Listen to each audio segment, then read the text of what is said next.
Hello comrades, Commissar Bro here today with the 5th after-action report in regards to the Communist China playthrough. That's right.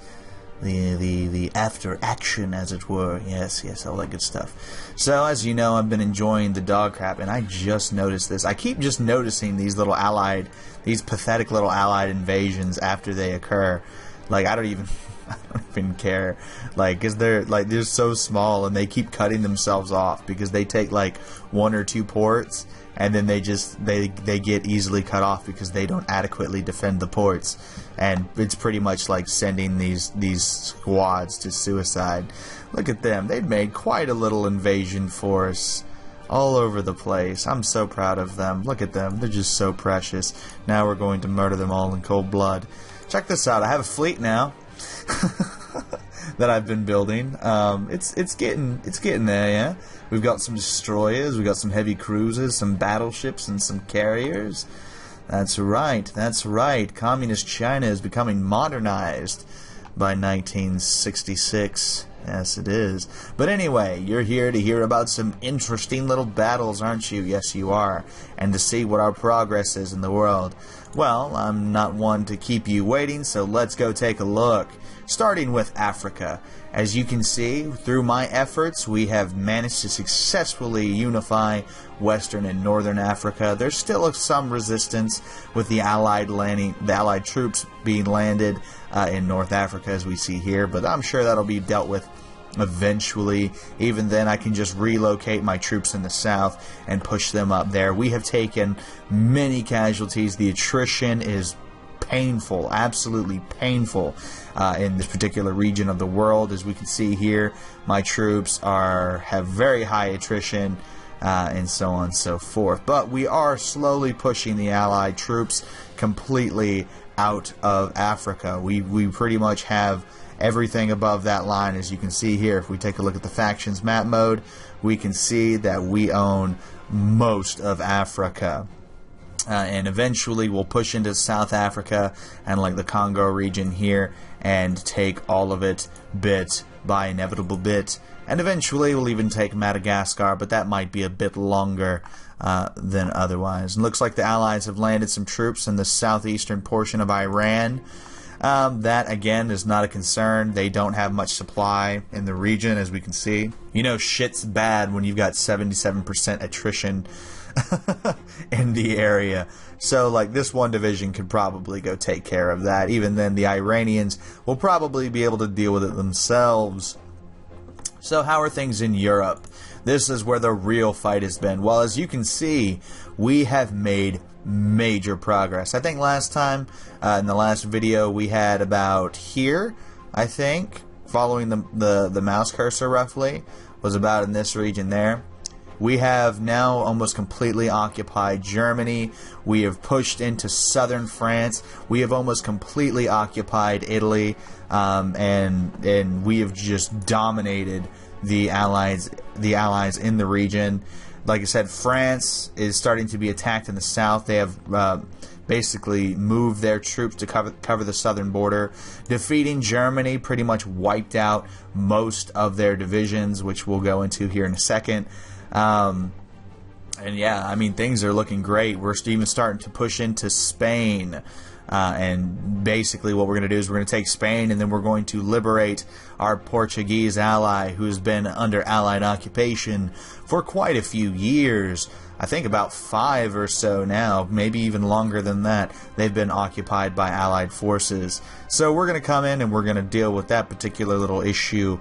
Now, we still have nuclear warheads, and truly that's what's been making the major breakthroughs on the front, is we'll blow a hole in a line and then we pour through the hole. And basically make it to where the Allied forces are unable to effectively defend against us. As you can see, just looking at their line, most of their troops are dead. Most of their units, division strengths are very, very low. They don't have much going for them. Now, there's a couple divisions here or there that still have troops left, but it's pretty clear that the Allies are running out of troops. Pretty much almost all of the countries are scraping the barrel. Some of them have scraped the barrel dry, as we can see here as Pas de Calais. Calais, is the recruitable population was 1.57 with Scraping the Barrel, and now there is 0. That is insane. And I mean, if we just look at other regions, Ile-de-France, so basically Paris, the Paris region is completely out of recruitable troops. If we look over here at Normandy, there's no recruitable troops in Normandy. I mean, yeah, these countries have been drained dry of available manpower, and this is the end for the Allied forces, it would seem. Unless something crazy happened and they started using nukes against us, I don't see a major Allied comeback happening. And even then, I've never seen the Allies, I've never seen an AI drop a nuke in this game, so I don't even know if they can. But it's important to mention that they don't really have much air superiority. Their air force is pretty big, as you can see just right here alone. Protecting northern France is over 5,331 aircraft. We can't really compete with that because we don't have any air bases in the region. So we're probably not going to be able to drop a lot of nukes over northern France. The Benelux region is also the Benelux region, however you pronounce that. I'm not sure how you pronounce that actually. Has a lot of fighters over it. Also has a lot of enemy anti-tank guns, or anti-air guns. I'm all over the place today. And then, like I said, we see additional fighters in Spain and so on. Now, these are some interesting places, but as you can see, we pretty much have air superiority everywhere else. I have plenty of airplanes to use that can be drawn out. We have 14,000 fighter aircraft that are just currently deployed. We have 9,150 close air support planes. We have thousands of tactical bomber planes and thousands of strategic bomber planes in reserve that have not been utilized. So basically, we have over, 25,000 airplanes deployed, but then we have another roughly 20,000 airplanes that are not deployed. So, I mean, basically just those simplistic numbers alone goes to show that we have more than enough capability in terms of air power. Our air power is supreme. We are the most powerful country in the world in terms of our air force. Poland actually has the second most powerful air force in the entire world, probably because they haven't utilized it. So that's something interesting I have to keep in mind. And as you can see, Poland actually has a pretty decent sized army. They have 90 plus 49 plus 11, so it was a 60, 150 divisions available for battle, fully supplied and ready to go. And even then, their allies in the north have even more divisions. Truly, if the Baltic states and Poland would actually form together and fight against someone, they could be a pretty scary force. Now, I don't know how effective their troops are, mind you, but in terms of size, division size alone, they've got some serious firepower, and it's a good thing they're not on the Allies' side. Had they joined the Allies earlier on in the war, I find it to be undoubtable they would have defeated us, truly, with that type of support. And plus, it would have unlocked movement along this entire region here. And so basically, we had numerical superiority, but the Allies had... Actually, really, the Allies had numerical superiority for the first, 15 years or so of the war. It's only recently that we've gotten to the point where we outnumber the Allies. So having this tiny little area here that both armies were having to funnel their troops through was an incredibly invaluable asset. So if the Allies actually came through here, we might have been in trouble. Now, Germany still owns Königsberg, this whole region here, and you know that's not that big of a deal. They still own Bitburg and the Moselland area right here, in the Rhineland. So that's an interesting thought, as well, as that they still have that. Now, but again, Germany has pretty much been devastated from the war. They barely even exist anymore. So, now that we've kind of given an update on where the world is and how the war has expanded, let's take a look at my favorite part, the casualties. That's right. So we're going to just go down the list like we have in the past 3 videos. I really like doing this, and I think it's interesting if people actually keep track about how many casualties have been cause at this point. And just to keep in mind, the war is 64% in favor of the defenders at this point, we being the defenders. So, let's actually start with the Comintern this time. Iran has 5.17 million casualties. Mongolia has 925,000. The Soviet Union is creeping on 40 million with 39.26 million.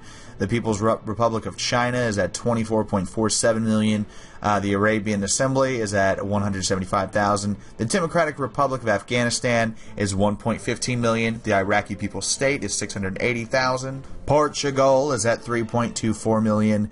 And those are all of our casualties.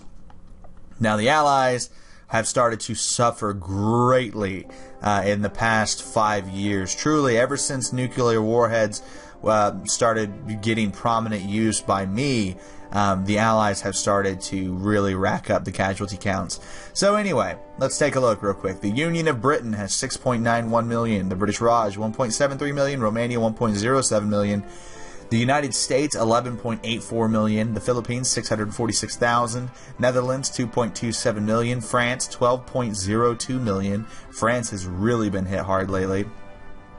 Australia, 1.22 million. Belgium, 2.3 million. The Republic of Guatemala, 125,000. Liberia, 127,000. Luxembourg, 96,000. South Africa, 676,000. Czechoslovakia, 633,000. New Zealand, 94,000. Yugoslavia, 911,000. Canada, 784,000. Brazil, 1.71 million. The Mexican opposition, 2.14 million. The Republic of Thailand, 185,000. State of Japan, 1.53 million. 687,000 from Turkey. Spain has 324,000. The Socialist Republic of Bulgaria has 360,000. Hungary has 830,000. These two have 0, still as per usual. Republican Italy has skyrocketed to 4.15 million. The Republic of Austria has 401,000. The Republic of Spain has 434,000. The German Republic has also skyrocketed to 5.97 million. The Republic of Albania has 27,000. Tibet, 35,000. Third Gangxi Click, 3,000. And the Republic of China, 3,000. Now, one of the ones I think that's most interesting is the German Republic. The German Republic, and it's Germany in World War II lost about, what was it? Was it 4 million or was it 6 million in troops? I think their army in total, grand total throughout the entire war, never got above 6 million. So the idea that they've taken 6 million in this war when they joined the war later, much, much later than the other Allied factions, it's terrifying to imagine those types of casualties. So that's pretty crazy. It's pretty crazy indeed. I know I keep mentioning that, but it's like just watching these numbers climb ever higher is just tripping me out. Now, we have started to take some serious casualties. Attrition has been incredibly painful. The Allies, although on the back foot, undoubtedly have the supply advantage on us. And that's becoming a major concern as we push deeper and deeper into Allied territory. Now, thankfully, I can just keep dropping bombs on their heads, and there's not a whole bunch they can really do about that, as you can see. Like watch these dips, watch these number dips. Boom, look at that. Devastating, absolutely devastating. And we're gonna drop one more on Cologne because they're still deciding to fight. Yes, boom, there goes another one. Yeah, give it up. Give it up. See, like, these divisions are just down so far. And that was just 5 nuclear warheads dropped on this region here.